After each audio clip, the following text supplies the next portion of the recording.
All right, everybody, welcome back to Aspire and Act. Yes. We're diving deep today. You ready? I'm ready. Into this idea of a self-worth, right? Yeah, It's a big one, it is. especially in difficult and challenging situations. Yeah, that's when it really matters most, isn't it?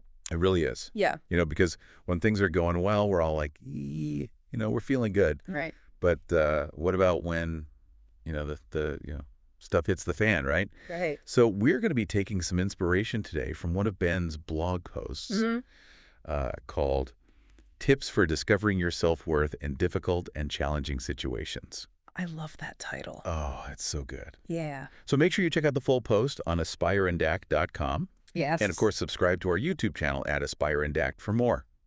So let's dive in, shall we? Let's do it. So one of the things that Ben talks about Yeah. is this idea of acknowledging the challenges head on. And that really resonated with me. Me too.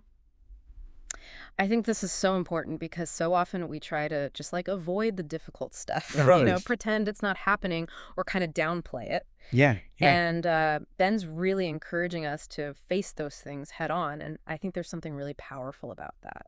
Well, it's like, I was thinking about it this way. Yeah. Like, if you're lost in a forest, Okay. you're not going to just wander aimlessly hoping you're going to trip over the exit, right? Exactly. You're going to stop and say, okay, where am I?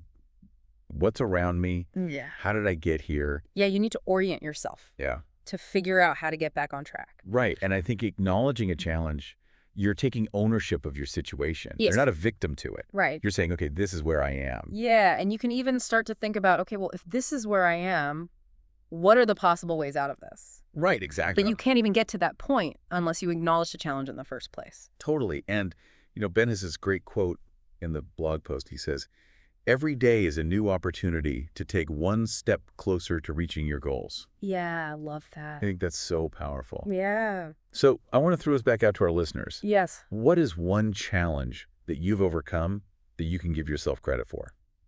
That's a good one. I think it's so easy to focus on all the things we haven't done yet. Right.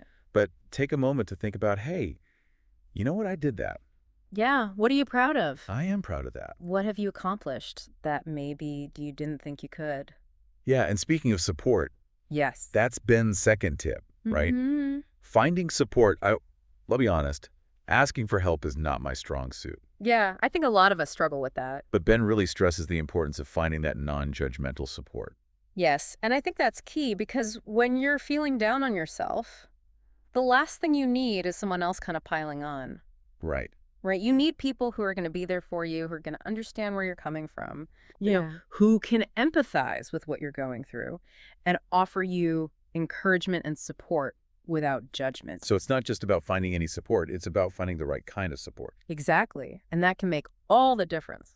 So who comes to mind for you when you think about those sources of genuine support in your life? Oh, that's a great question. Think about that. For me, Yeah. it's my family and my close friends. Yeah, Those are the people who I know I can always count on no matter what. absolutely. And even if they don't always understand exactly what I'm going through, they're always there to listen. And to encourage you. Exactly. And, it's like if you were trying to learn how to knit or something, Okay. and you had somebody standing over your shoulder going, you're doing it wrong. Yeah. You're doing it wrong. Oh my gosh. You'd never want to knit again, I'd give up. right? Yeah. But if you have somebody who's like, hey, it's tough. It takes time, Mm-hmm. but you're getting there. Keep going. Yeah. A little encouragement That's the difference. can go a long way. Huge difference. Oh, for sure. So Ben's third tip Yeah. is super practical. I love this one. It is. Yeah. It's about seeking out resources. Mm-hmm. He's not just saying, oh, feel better. Right. He's saying, here's what you can actually do. Here are some tangible steps you can take Yeah. to feel better. Yeah, like therapy support groups. Online communities. Right? There are so many resources available to us these days. It's incredible. It really is. And I think what's so powerful about this tip is that it reframes seeking help as a sign of strength, not a sign of weakness. Right. It's about taking ownership of your well-being and saying, hey, I deserve to feel good. Right. And I'm going to do what it takes to get there. Exactly. And I love that perspective. So it's like saying my self-worth matters enough for me to invest in it, Yes, absolutely. which brings me to a really interesting question. Okay.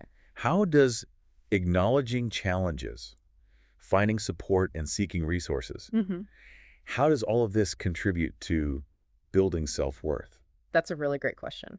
especially in those difficult times? Yeah, because it seems counterintuitive, right? Yeah, When you're struggling, the last thing you want to do is kind of face those struggles head on and ask for help and look for resources. right. But I think what Ben is getting at is that by taking those actions, you're essentially saying to yourself, I'm worth it. Hmm. I'm worthy of care and support and growth. Even when things are tough. Yes, exactly. Yeah, And I think that's such a powerful message it is. because it's easy to believe in ourselves when things are going well, Right. but it's when we're facing challenges that our self-worth is really tested. Mm-hmm.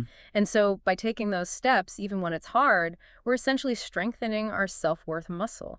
I love that analogy. But yeah, it's like going to the gym for your self-esteem. Yeah. And the more we do it, the stronger we become.